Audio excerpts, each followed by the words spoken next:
नमस्कार दोस्तों, मैं गौरव स्वागत करता हूं आप सबका आपके अपने परिवार स्वाध्याय सीरीज में। आशा करता हूं कि आप लोग बहुत अच्छे होंगे और अच्छे से अपनी पढ़ाई कर रहे होंगे। दोस्तों, जैसे कि आप लोग जानते हो कि हमने 200 विलोम शब्द की सीरीज कंप्लीट की थी। मैंने आपको कहा था कि मैं 200 विलोम शब्द की सीरीज कंप्लीट करा दूंगा और मैंने 200 विलोम शब्द की सीरीज कंप्लीट करा दी। उसके बाद हमने 100 पर्यायवाची भी पढ़े। क्या हमने 100 पर्यायवाची भी पढ़े?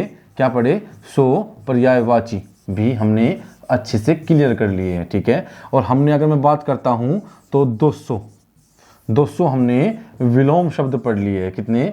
200 विलोम शब्द हमने पढ़ लिए हैं।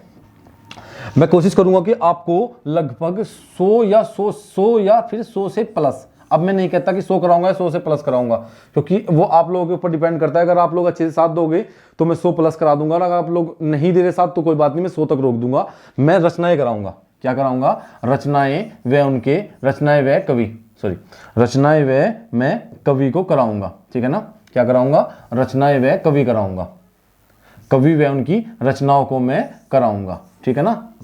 कवि व उनकी रचनाओं को मैं कराऊंगा और 100 प्लस कराने की कोशिश करूंगा। बस आप लोग अगर साथ देते हो, अगर आप लोगों का इस वीडियो पे प्यार आता है, आप लोग साथ देते हो, तो मैं 100 प्लस कराऊंगा, बल्कि मैं 200 के आसपास तक पहुंचाऊंगा आप लोगों को, क्योंकि आपके एग्जाम में रचनाएं आती है और इतनी रचनाओं से बाहर कुछ नहीं जाएगा। रचनाओं का मतलब है 200 रचनाएं नहीं, 200 कवि कराऊंगा। अब उनकी रचनाएं किसी की, उसमें अगर जितनी इंपॉर्टेंट है वो इंपॉर्टेंट कराऊंगा, ऐसा नहीं कि कुछ भी करा दूंगा।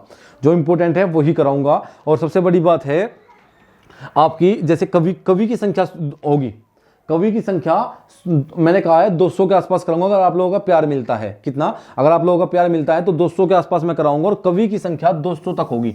200 के आसपास कवि की संख्या तक कराऊंगा। ठीक है ना भाई? 200 तक नहीं पहुंचाने को कह रहा हूं, मैं कह रहा हूं 200 के आसपास तक पहुंचा दूंगा, लेकिन कवि की संख्या को पहुंचाऊंगा। अब उसमें रचनाएं देखिए, एक कवि नंबर 1 है रामवृक्ष बेनीपुरी, लेकिन उनकी रचनाएं कितनी है? यहां तक उनकी रचनाएं हैं। अब देखिए, एक कवि की रचनाएं कितनी है? रचनाओं की कोई गिनती नहीं है, गिनती है कवि की। ठीक है ना? तो इसलिए मैं आप लोगों को बता रहा हूं कि हम, अगर आप लोगों को प्यार मिलेगा तो मैं 200 के आसपास मैं रचनाओं को पहुंचा दूंगा, कवि को 200 के आस तक मैं रचनाएं कवि करा दूंगा। लेकिन अगर आप लोगों का प्यार नहीं मिल रहा तो फिर मेरी मजबूरी हो जाएगी, मैं 100 प्लस तक ही रोक दूंगा, क्योंकि यार आप लोगों के सपोर्ट से ही सब कुछ चल सकता है। अगर आप लोग सपोर्ट ही नहीं करोगे तो फिर कैसे चलाऊंगा मैं? मतलब मैडम कैसे चलाएगी अगर आप लोग सपोर्ट नहीं करोगे? ठीक है, आप लोग सपोर्ट करोगे तभी हम कुछ चला सकते हैं, हम आगे तभी बढ़ सकते हैं जब आपकी सपोर्ट होगी, और आपकी सपोर्ट अभी हमें नहीं मिल रही है दोस्तों। अब आप इस बात का अगर बुरा मानते हो तो यार ये तो कोई बात नहीं होती कि आप लोग हमारे कहने का भी बुरा मानोगे।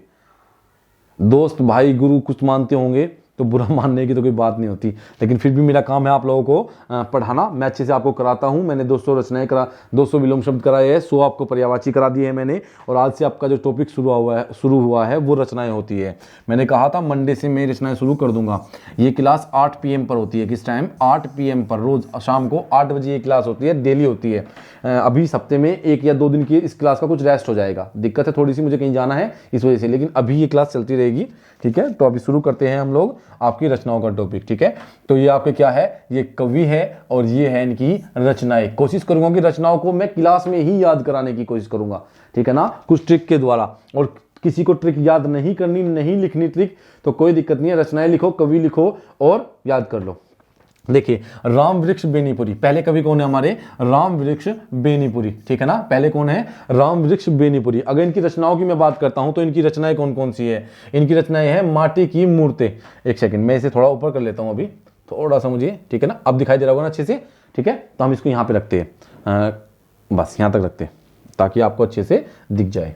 चलिए, अब हम शुरू करते हैं आपकी रचनाओं का टॉपिक। और पहले जो कवि है वो है रामवृक्ष बेनीपुरी। इनकी जो इनकी जो रचना है उसकी शुरुआत करते हैं। रचना है माटी की मूर्तें या माटी की मूर्त। ठीक है ना? माटी की मूर्तें या फिर माटी की मूर्त। ठीक है, माटी की मूर्त से याद रखना आप लोग। क्या? माटी की मूर्त से याद रखना, एग्जाम में ऐसे ही पूछेगा वो। ठीक है ना? माटी की मूर्त, ये माटी की मूर्त है। एक वैसे भी हटा दीजिए इसमें से, माटी की मूर्त, ये रेखा चित्र है। अब याद कैसे करोगे? देखो, माटी की मूर्त, जब श्री राम कहां जा रहे थे?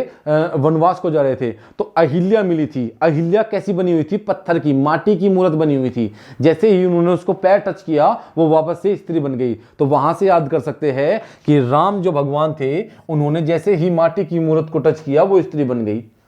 आ गया याद, क्योंकि रामायण सबने देखी है। हो गए ना याद, गेहूं वह गुलाब, गेहूं वह गुलाब। देखिए जब हम फसल काटते हैं, गेहूं काटते हैं, तो हम राम का नाम लेते हैं, कहते हैं कि चलो राम का नाम लेके शुरुआत करो, कहते हैं ना। अब श्री गणेश भी कहते हैं, वो भी तो भगवान ही है ना, लेकिन अक्सर कहते हैं गांव में कि राम का नाम ले और शुरू कर, तो वहां से याद कर सकते हैं। और गुलाब कहां चढ़ाते हैं, गुलाब श्री राम को चढ़ाते हैं हम, ठीक है ना। अब बात करूं जंजीर व दीवारें, जंजीर व दीवारें, जंजीर व दीवारें अर्थात कोई भी दीवार और कोई भी जंजीर भगवान राम को नहीं बांध पाई थी रावण को मारने से, ठीक है ना। कोई भी जंजीर, कोई भी दीवार नहीं रोक पाई थी। पैरों में पंख बांध कर, पैरों में पंख बांध कर, ठीक है ना, पैरों में पंख बांध कर, इसे यहां पर रखिए, पैरों में पंख बांध कर, ठीक है ना। ये एक रचना है, पैरों में पंख बांध कर। अब श्री राम भगवान ने अपने पैरों में पंख बांध लिए थे श्री माता सीता को ढूंढने के लिए, माता सीता को ढूंढने के लिए अपने पैरों में पंख बांध लिए थे, तभी तो इधर से उधर घूम रहे थे, ठीक है ना। एक बात याद करने बता रहा हूं मैं, उड़ते चलो, क्या उड़ते चलो भाई, पैरों में पंख बांधकर उड़ते चलो, है ना। और वैसे भी याद कर सकते हैं श्री राम के साथ जो हनुमान थे या और वानर थे जो उड़ सकते थे, ऐसा लगता था उन्होंने पैरों में पंख बांध लिए और वे उड़ के समुद्र को पार करते थे, याद कर सकते हैं, उड़ते चलो, ठीक है। यात्रा वृत्तांत है ये, उड़ते चलो। सीता की माँ, सीता की माँ, अब श्री राम का नाम जहां पे आया, अगर वहां सीता ना आया तो कोई फायदा नहीं है, तो सीता की माँ, सीता से याद करते राम वृक्ष बेनीपुरी की है, ठीक है ना। अगर बात करो वृक्ष से भी याद करोगे तो भी याद हो जाएगा, गेहूं व गुलाब वृक्ष होते हैं। अगर किसी को उसमें दिक्कत है, भगवान को चढ़ाते हैं, तो गेहूं व गुलाब वृक्ष है। और वृक्ष को अक्सर दीवार व जंजीरें, दीवार कैसे, दीवार घर के अंदर वृक्ष बोया जाता है, चारों तरफ दीवार होती है उसके, बोया जाता है ना। और जंजीरों की अगर बात करता हूं तो जंजीरें लगी होती है गेट पे, गेट पे, तो वहां से याद कर सकते हैं। अब बात करते हैं सीता की माँ। अब सीता की माँ, सीता माता का नाम लाया तो राम वृक्ष बेनीपुरी। अम्रपाली, सीता की माँ और अम्रपाली एक अलग नाटक है, अम्रपाली। अब राम भगवान और सीता माता अमर थे, अमर थे ना भाई, राम भगवान तो अमर है ना, ठीक है ना। तो अम्रपाली वहां से याद कर सकते हैं। पतितियों के देश में, पतितियों के देश में, और मील के पत्थर, क्या मील के पत्थर, क्या होगा मील के पत्थर, क्या होगा, ये मील ऐसा लिखा जाएगा, ठीक है ना, मील ऐसे लिखा जाएगा, मील के पत्थर। अब देखियो पतितियों के देश में, बस श्री राम जो भगवान है वो सभी पतियों में श्रेष्ठ है ना भाई, अपनी सीता के लिए वो लंका तक पहुंच गए थे, तो पतितियों के देश में, तो पतितियों का देश हुआ ना ये, कि वो सब पतियों में श्रेष्ठ थे, ये कह सकते हैं ना हम। क्योंकि आजकल तो पत्नी कहीं चली जाती है तो पति सोचते हैं छोड़ यार जाने दे, लेकिन यहाँ पे क्या है, पतितियों के देश में याद कर सकते हैं। और मील का पत्थर, रावण का सीता माता को उठाना मील का पत्थर साबित हुआ, है ना। मील का पत्थर तो साबित हुआ था भाई, रावण ने सीता माता को उठाया तो उसके लिए मील का पत्थर साबित हुआ और पूरी लंका का नाश हो गया, ये ना। तो यहां से याद कर सकते हैं मील का पत्थर, ये मैंने लिख दिया है, मील ऐसे लिखा जाएगा। माटी की मूर्तें, गेहूं व गुलाब, दोबारा बोल रहा हूं, माटी की मूर्तें, क्या माटी की मूर्त, माटी की मूर्त, गेहूं व गुलाब, जंजीर व दीवारें, पैरों में पंख बांधकर उड़ते चलो, सीता की माँ, अम्रपाली, पतितियों के देश में मील के पत्थर। ये किसकी रचनाएं हैं, ये रचनाएं हैं राम वृक्ष बेनीपुरी की, किसकी, राम वृक्ष बेनीपुरी की है। अब बात करते हैं कबीर की, क्या कबीर की बात करते हैं, कबीर की बात करते हैं। अगर कबीर को कहा जाए तो कबीर को वाणी का डिक्टेटर कहा जाता है, क्या कहा जाता है, कबीर को वाणी का, नोट करके लिख लीजिएगा कि कबीर को क्या कहा जाता है, कबीर को वाणी का डिक्टेटर कहा जाता है। किसका, वाणी का डिक्टेटर कहा जाता है, क्या कहा जाता है, डिक्टेटर। देखिए कबीर को वाणी का डिक्टेटर कहा जाता है। कबीर की जो रचनाएं हैं वो है बीजक के नाम से, किसके, बीजक के नाम से। भाई कबीर ने बीज बोया था ना भक्ति का बीज बोया था कबीर ने, तो वहां से याद कर सकते हैं बीजक। अगर इनकी उसकी बात करूं तो इसके अंदर, बीजक के अंदर है रैमनी, सबद और साखी, रैमनी, सबद और साखी। और इनका संकलन करने वाले थे धर्मदास। कौन थे, धर्मदास ने इनका संकलन किया था। कबीर की जो भाषा है उसे कहा जाता है सद्दूकड़ी। कबीर की भाषा कैसी है, कबीर की भाषा है सद्दूकड़ी, क्या सद्दूकड़ी भाषा है कबीर की। और कबीर को कहा जाता है वाणी का डिक्टेटर। और कबीर की जो रचनाएं हैं वो बीजक के नाम से है। आपसे पूछ सकता है रैमनी, क्या रैमनी, रैमनी पूछ सकता है आपसे अलग से, ये अलग से पूछ सकता है कि रैमनी किसकी रचना है, सबद किसकी है, साखी किसकी है। ये बीजक के अंतर्गत ही है, रैमनी, सबद और साखी। और इनका संकलन करने वाले थे धर्मदास। कौन थे, धर्मदास ने इनका संकलन किया था। अब देखिए आप मूलक दास की, मूलक दास की रचनाओं को देखते हैं, किसकी, मूलक दास की।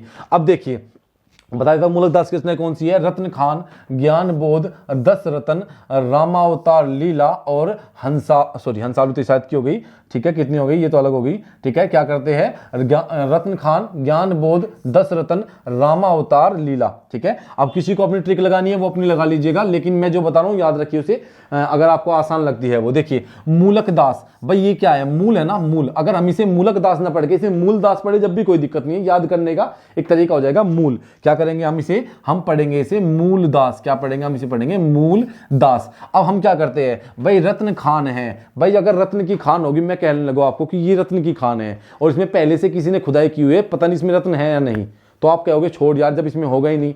लेकिन अगर आप लोग चाहोगे कि रत्न की खान आपको मिल जाए तो आप सोचोगे बिल्कुल मूल से मिल जाए, अर्थात शुरुआत से मिल जाए, ताकि सारा सोना या सारा हीरा जो भी इसमें लिख रहेगा हमारा हो जाए। तो क्या करते हैं, हम चाहते हैं कि रत्न जो है हमें मूल से मिले, बिल्कुल मूल से अर्थात शुरुआत से, ठीक है ना। हम क्या चाहते हैं, जो ज्ञान है वो भी हमें मूल से मिले। अब मैं कोई चैप्टर पढ़ा रहा हूं, आपको बीच से बोलने लगूं कि बीच से पढ़ लो तो कुछ समझ नहीं आएगा। आप चाहोगे कि मूल से अर्थात शुरुआत से हमें चैप्टर पढ़ने को मिले, तो मुलुक दास की क्या होगी, ज्ञान बोध, अर्थात ज्ञान हमें मूल से होना चाहिए। दस रतन क्या होंगे, अगर मैं आपको कहूं कि मेरे पास 10 रतन है लेकिन मैं आपको 5 दूंगा तो आप कहोगे नहीं मुझे तो सारे दे दे। तो सारे का मतलब क्या होगा, बिल्कुल मूल से दे दे। कैसे दे दे, एक मिनट के लिए दोस्तों, कि बिल्कुल मूल से दे दे। कैसे दे दे, बिल्कुल मूल से दे दे, ये कहोगे ना, ठीक है ना। रामावतार लीला, यार अगर कहीं रामायण चल रही हो, रामायण चल रही तो आप क्या चाहोगे, वो बिल्कुल हम शुरुआत से देखें, बीच से देखेंगे तो समझ नहीं आएगा, तो वहां से याद कर सकते हैं, बिल्कुल मूल से देखते हैं रामावतार लीला। देखिए मैंने ऐसे ही याद की हुई है, अब आपकी मर्जी है कैसे आपको करनी है। मूलक दास की रचनाएं हैं रत्न खान, ज्ञान बोध, दस रतन और रामावतार लीला। कौन सी, रामावतार लीला। क्वेश्चन नंबर 4 की बात करता हूं, ईसायत की। तो ईसायत की रचनाएं कौन सी है, ईसायत की रचना है हंसावली। कौन सी है, हंसावली है, याद कर सकते हो, एक रचना है, कोई ट्रिक लगाने की जरूरत नहीं है। ईसायत, हंसावली। ईसायत किसकी रचना है, हंसावली किसकी रचना है, ईसायत की। हंसावली किसकी रचना है, ईसायत की।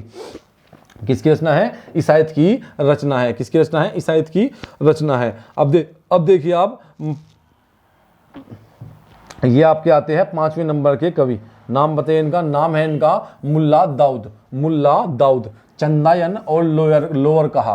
क्या, चंदायन और लोअर कहा, ये किसकी रचनाएं हैं, ये है आपकी मुल्ला दाऊद की रचना। मुल्ला दाऊद की रचना। अब अगर दाऊद से याद करो तो दाऊद, या मुल्ला से याद करो, मुल्ला से, ठीक है ना। कोई भी पर्सनली लेके नहीं जाएगा, बस ट्रिक बता रहा हूं, मुल्ला से याद करो। जो मुल्ला जी होते हैं उन्हें क्या सबसे ज्यादा प्रिय होता है, चांद, ये सबसे ज्यादा प्रिय होता है, क्योंकि ईद पे चांद निकलता है और चांद सबसे ज्यादा प्रिय होता है, तो वहां से याद कर सकते हैं चांद से, जो चंदायन, ठीक है ना, चंदायन। और क्या कहते हैं, चंदायन। और लोअर कहा को ऐसे याद कर लेना, क्या, ऐसे याद कर लेना, मुल्ला दाऊद से लोअर कहा को याद कर लेना। अब देखिए आप 6ठे नंबर पर आ जाते हैं, मलिक मोहम्मद जायसी। क्या, मलिक मोहम्मद जायसी, क्या होगी, मलिक मोहम्मद जायसी की रचना कौन सी है, पद्मावत लिखी है मलिक मोहम्मद जायसी ने। अखरावट, आखरी कलाम, कनावत, नागवती, वियोग वर्णन, नियोग वर्णन। क्या, नागवती नियोग वर्णन, क्या होगा, नागवती नियोग, ये नागवती वियोग वर्णन एक ही है, यहाँ पे वह होगा, क्या होगा, ये वह होगा, नागवती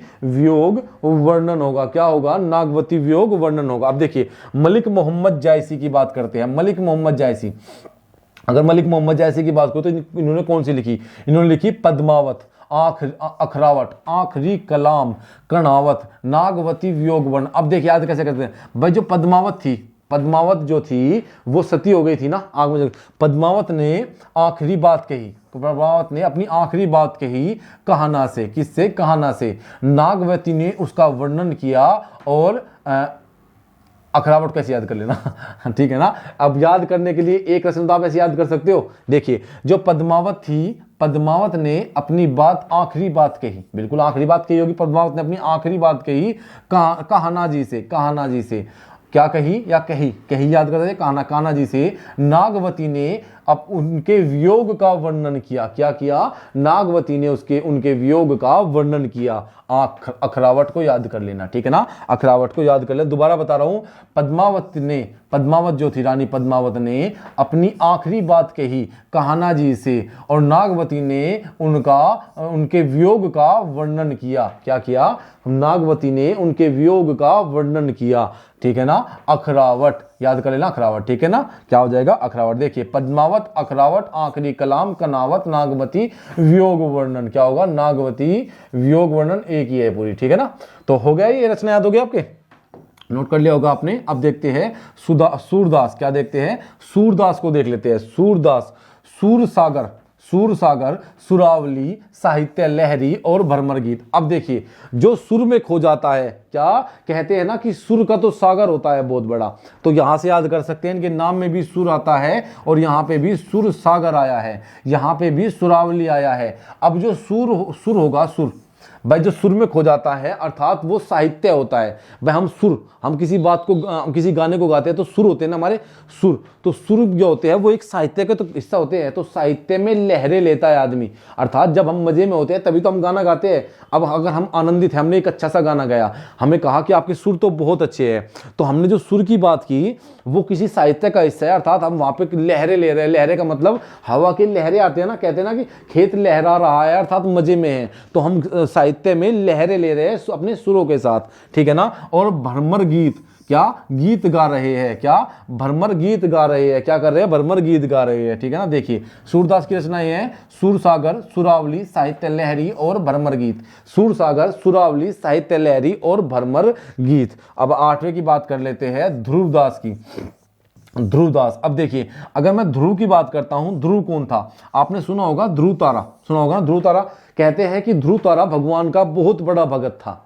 ये कहते हैं ना कि ध्रुव तारा भगवान का बहुत बड़ा भगत था, उसे आशीर्वाद मिला, वो छोटा सा बच्चा था, वो जंगल में चल दिया कि अल्लाह भगवान को ढूंढ के आऊंगा, तो वहां से उसे नारद जी मिले और फिर भगवान मिले, उसे आशीर्वाद दिया कि जा तू हमेशा ऐसे ही चमकता रहेगा।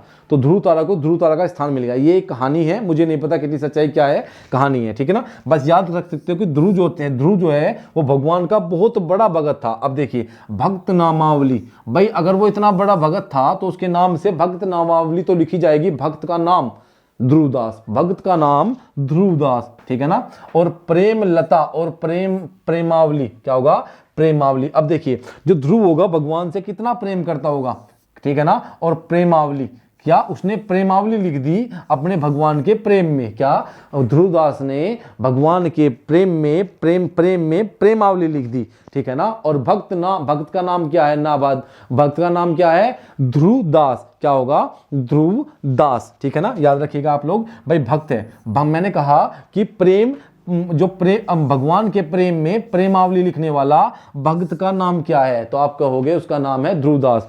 भगवान के प्रेम रूपी लता में, देखिए आप लोग नोट करिए, देखिए अच्छा बनाता हूं, भगवान की प्रेम रूपी लता में प्रेमावली लिखने वाले भक्त का नाम क्या है, नाम ध्रुवदास है, क्या है ध्रुवदास है। भाई भगवान रूपी लता के प्रेम में, भगवान रूपी लता के प्रेम में प्रेमावली लिखने वाला भक्त का नाम क्या है, उसका नाम है ध्रुवदास, क्या नाम है ध्रुवदास है, क्या नाम है ध्रुवदास है, ठीक है ना। अब देखते हैं मीराबाई। भाई मीराबाई का नाम किसने नहीं सुना, बताइए, है ऐसा कोई जिसने मीराबाई का नाम नहीं सुना हो, ठीक है ना। तो मीराबाई ने लिखी है आपकी कौन सी, नरसी जी का मायरा, गीत गोविंद टीका और राग सोरठा। कौन सी, नरसी जी का मायरा, नरसी जी का मायरा, गीत गोविंद टीका और राग सोरठा। अब गीत गोविंद अर्थात गोविंद से तो वो प्रेम करती थी, प्रेम का मतलब श्री कृष्ण से प्रेम करती थी, और श्री कृष्ण का एक नाम क्या है, श्री कृष्ण का एक नाम गोविंद भी है, क्या है गोविंद भी है। और नरसी जी का मायरा, नरसी जी का मायरा, गीत गोविंद टीका और राग सोरठा, क्या राग सोरठा। आसानी से याद हो सकता है, देखिए नरसी जी का मायरा, गीत गोविंद टीका और राग सोरठा। गीत गोविंद टीका को याद कर लेना, गोविंद जी के तो प्रेम में थी ना मीरा जी, ठीक है ना। मीरा जी जो है गोविंद जी के प्रेम में थी। और नरसी जी का मायरा, नरसी भगत भी क्या थे, जो नरसी थे वो भी श्री कृष्ण के भगत थे, किसके, श्री कृष्ण के भगत थे, ठीक है ना, श्री कृष्ण के भगत से। तो वहां से याद कर लेना और राग सोरठा को ऐसे ही याद कर लेना, ठीक है ना। आप किसी को अपनी ट्रिक लगानी है तो लगा सकता है। अगर आपका प्यार मिलता है, आप लोगों का सहयोग इस वीडियो पे मिलता है, इन रचनाओं को आप लोगों का सहयोग मिलता है, तो मैं 200 प्लस कवियों की रचनाएं आपको लिखवाऊंगा, 200 प्लस कवियों की रचनाएं आपको लिखवाऊंगा। लगभग 200 तक तो पहुंचा दूंगा, प्लस ना करूं लेकिन 200 तक तो मैं पहुंचा दूंगा। और 200 में तो बहुत ज्यादा हो जाते हैं, बहुत सारी रचनाएं जाएगी। अब देखिए तुलसीदास जी की रचनाएं कितनी है, यहां तक है तुलसीदास जी की रचनाएं। तो इसी तरह शुरू करते आइए रस खान। अब रस खान की बात कर लेते हैं। देखिए, प्रेम वाटिका, दान लीला, सुजान, रस खान और अष्टायम, ये अलग अलग है, ठीक है ना, कोमा यहाँ पे अष्टायम। अब देखिए, अगर मैं खाली बात करूं रस की, क्या होता है रस भाई। अगर प्रेम वाटिका, भाई वाटिका में अगर जाते हो, एक सुन मैं बताता हूं, वाटिका एक शैम्पू आता है ना, वाटिका एक शैम्पू आता है, और जब शैम्पू को हम पाड़ते हैं, मतलब एक पैकेट आता है 1 रुपए का या 2 रुपए का, तो उसमें से हम जब निकालते हैं, कोई प्रचार नहीं चल रहा है यहाँ पे, ठीक है ना, सिर्फ आपको एक याद करने दो। अब वाटिका जो है, कोई प्रचार नहीं किसी का भी, वाटिका जो है, हम वाटिका को जब हाथ पे निकालते हैं, उसमें से क्या निकलता है, रस सा निकलता है ना, और रस निकलता है ना, तो ये वो रस है, रस से याद कर सकते हैं भाई वाटिका, भाई प्रेम वाटिका, वाटिका के शैम्पू में नहाओगे तो रस निकलेगा, तो रस खान, ठीक है ना। दान करोगे तो भी हमें एक रस मिलेगा, कैसा रस, एक शांति का रस, एक सहानुभूति, एक रस की अनुभूति होती है ना, किसी ना किसी रस की तो अनुभूति होती है दान करने से, तो दान लीला, सुजान रस खान, यहाँ पे तो आ ही गया सुजान रस खान, और अष्टायम, अष्टायम को आप लोग याद कर सकते हो आसानी से, इसे कोई दिक्कत नहीं, अष्टायम, ठीक है ना। देखिए एक बार फिर से बता देता हूं रस खान की। अगर बात करूं प्रेम वाटिका, अब देखिए वाटिका में अगर हम नहाएंगे तो क्या निकलेगा, उसमें से रस निकलेगा। अगर हम अपने हाथ पे ऐसे लेते हैं वाटिका शैम्पू को, तो उसमें से रस ही तो निकलता है, वो है ना, लिक्विड सा रस होता है ना। और जब भी हम दान करते हैं तो किसी रस की हमें अनुभूति तो होती है ना, रस की अनुभूति होगी। और सुजान रस खान, यहाँ पे तो रस खान का नाम ही आ गया, सुजान रस खान, अष्टायम क्या होगी, ये अलग अलग रचनाएं हैं, अष्टायम और सुजान रस खान अलग अलग है, सुजान रस खान एक है, अष्टायम अलग है, तो अष्टायम को आप लोग याद कर लेना, अष्टायम किसकी है, रस खान की रचना है। अब देखते हैं तुलसीदास की, तुलसीदास जी की रचनाएं देखते हैं। देखिए तुलसीदास जी की रचनाओं को देखते हैं, तुलसीदास जी की रचनाएं क्या कहती हैं। सॉरी दोस्तों, फोन आया हुआ था इसलिए सॉरी। तुलसीदास की रचनाएं क्या कहती है, तुलसीदास की रचनाओं के नाम देखिए, रामचरितमानस, गीतावली, कवितावली, दोहावली, राम लला ने छेऊ, क्या बरवे रामायण, बरवे रामायण, राम आज्ञा प्रश्नावली, पार्वती मंगल, जानकी मंगल, हनुमान बहुलक, विनय पत्रिका, संकट मोचन, छप्पे रामायण, और श्री कृष्ण गीतावली, वैराग्य संदीपनी, क्या वैराग्य संदीपनी। देखिए कितनी सारी रचनाएं मैंने आपको कराई है तुलसीदास जी की। तो तुलसीदास जी की जो रचनाएं हैं, अगर तुलसीदास की रचनाओं की बात करता हूं तो तुलसीदास की रचनाएं हैं आपकी कौन कौन सी, रामचरितमानस, तुलसीदास जी किन से जुड़े हुए थे, तुलसीदास जी राम के भगत थे, किसके, श्री राम के भगत थे, तो रामचरितमानस को लिखने वाले तुलसीदास जी है। गीतावली, क्या गीतावली, कवितावली और दोहावली, तीनों को याद रखना, गीतावली, कवितावली और दोहावली।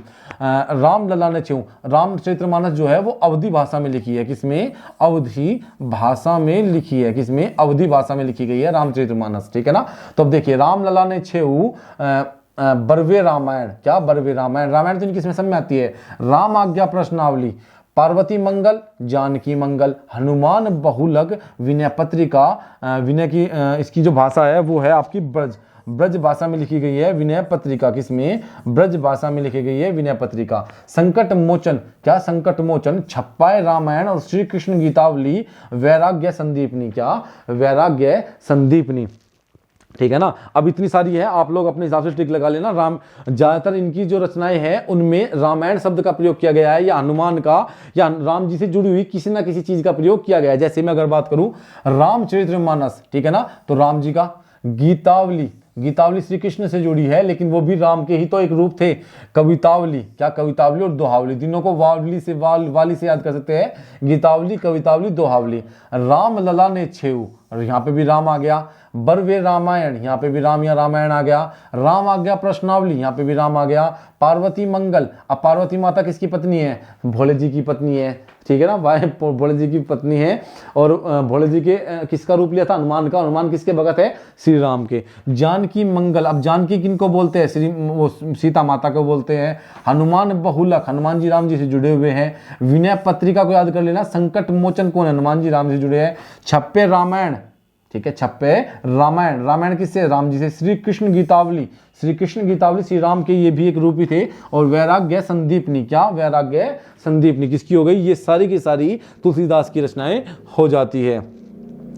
अगर आप लोगों को ये रचनाओं की पीडीएफ चाहिए तो टेलीग्राम पे 2-3 दिन के अंदर मैं टेलीग्राम का आपको लिंक दूंगा वीडियो के नीचे, आप लोग वहां से पीडीएफ डाउनलोड कर सकते हो, ठीक है ना। लेकिन मैं तो कहूंगा कि आप लोग नोट्स बनाइए, नोट्स बनाना आप लोगों के लिए ज्यादा आवश्यक है। देखिए नोट्स बनाओगे तो अच्छे से आप लोग याद कर पाओगे, अपने नोट्स अपने होते हैं।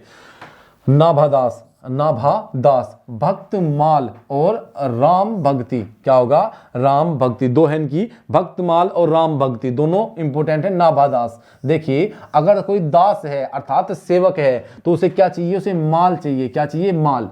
क्या ऐसी बात है, उसे किसी चीज से कोई मतलब नहीं, उसे माल से मतलब है, ठीक है ना। उसे राम भक्ति से कोई मतलब नहीं है, उसे तो माल चाहिए, क्या चाहिए, राम माल चाहिए। तो याद कर सकते हो नाभादास को, कैसे याद कर सकते हो, अगर कोई नाभादास है, नाभादास ने कौन कौन से, भाई कोई भक्त है, अगर कोई वो भक्त होता तो उसका नाम में दास नहीं होता। एक तरह से मैं एक बात बता रहा हूं, एक याद करने का, ठीक है ना। जैसे वहां क्या था, ध्रुव दास, क्या था, ध्रुव, लेकिन ध्रुव कौन था, बहुत बड़ा भक्त था। भक्त नामावली उनकी कौन थी, भक्त नामावली, क्या थी, भक्त नामावली। यहाँ पे क्या है, भक्त माल, अर्थात माल चाहिए किसे, नाभादास को माल चाहिए, उसे राम भक्ति से कोई मतलब नहीं है। तो रचनाएं कौन कौन सी होगी, भक्त माल और राम भक्ति, कौन कौन सी, भक्त माल और राम भक्ति। केशवदास की बात करते हैं अब। केशवदास रामचंद्रिका, कवि प्रिया, नखशिख छंदमाला, नखशिख छंदमाला, जहांगीर जस चंद्रिका और विज्ञान गीता, विज्ञान गीता, ये किसकी है, ये है आपकी केशवदास की, किसकी, केशवदास की है। देखिए रामचंद्रिका, भाई राम की चंद्रिका नहीं है, अर्थात केशवदास जो है वो झूठ बोल रहे हैं। कवि प्रिया, कवि की प्रिया भी नहीं है। नखशिख छंदमाला, जहांगीर जस चंद्रिका और विज्ञान गीता, क्या, विज्ञान गीता, ठीक है ना, विज्ञान गीता। याद करने की ट्रिक बता रहा हूं, अगर कोई इसमें नहीं लगती तो आप लोग अपने हिसाब से ट्रिक लगा के याद कर लेना, डायरेक्ट याद कर लेना। केशवदास, केशवदास की कौन कौन सी है, रामचंद्रिका, कवि प्रिया, नखशिख छंदमाला और आपका नखशिख छंदमाला, जहांगीर चंद्रिका, जहांगीर जस चंद्रिका और विज्ञान गीता, क्या, विज्ञान गीता। अब बात करते हैं नंददास की, किसकी बात कर लेते हैं, नंददास की, किसकी बात करते हैं, नंददास की बात करते हैं। अब नंद जी जो है वो भंवर में फंसे थे। नंददास पदावली, नंददास पदावली, गोवर्धन लीला, सुदामा चरित्र और रुक्मणी मंगल। अब देख कितना आसान है इसको याद करना, भाई सारी कहीं ना कहीं श्री कृष्ण से जुड़ी हुई चीजें हैं। देखिए नंद जी जो है वो किसके पिता थे, नंद जी जो है वो श्री कृष्ण के पिता थे, किसके, श्री कृष्ण के पिता थे, सही है ना, श्री कृष्ण से जुड़े हुए ये, ठीक है। भंवर में, वो भंवर में कैसे फंसे थे, नंददास जो है भंवर में कैसे फंसे थे, कि क्योंकि उन्हें कहीं ना कहीं पता था जो श्री कृष्ण है वो किसके पुत्र है, वो देवकी के पुत्र है, किसके, देवकी के, लेकिन वो यहाँ पे है और वो किसी को कह भी नहीं सकते, तो एक भंवर में ही तो फंसे हुए थे वो।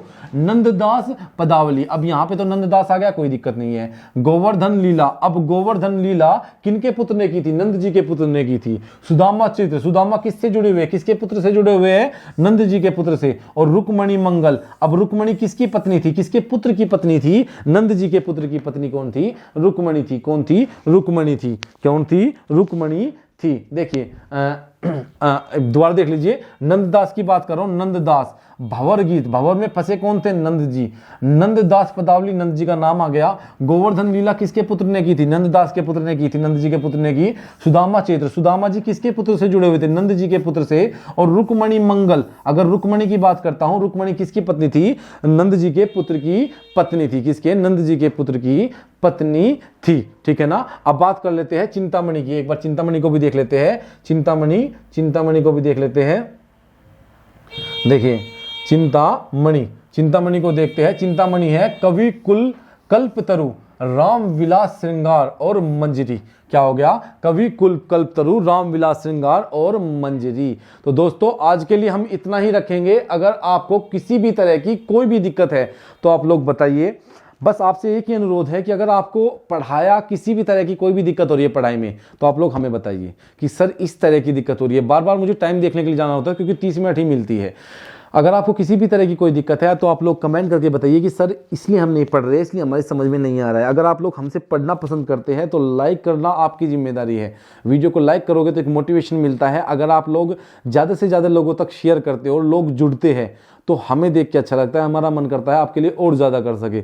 मैं आपको बताता हूं, अगर मुझे इस वीडियो पे आपका प्यार मिलता है, रचना की वीडियो पे अगर मुझे आपका प्यार मिलता है तो मैं आपको 200 के आसपास कभी कराऊंगा, उनकी रचनाएं कितनी भी हो, फिर सब इंपॉर्टेंट हो गए, बाहर कुछ नहीं जाएगा। और नहीं तो मैं 100+ तक रोक दूंगा, क्योंकि जब आप लोग नेक्स्ट कहोगे कि सर करा दो, तब मैं कराऊंगा, क्योंकि इसमें बहुत मेहनत लगती है। पिछले 2 घंटे से मैंने आपके लिए रचनाएं लिखी थी, कोशिश की थी कि 25 कराऊं आज, लेकिन नहीं हो पाई, क्योंकि आपको याद भी मैं साथ साथ करा रहा हूं। तो आज के लिए हम इतने रखेंगे दोस्तों। कोई दिक्कत है तो आप लोग कमेंट करना और बताना, बस लाइक करना, शेयर करना, ज्यादा से ज्यादा लोगों तक पहुंचाना। और आज के लिए दोस्तों धन्यवाद।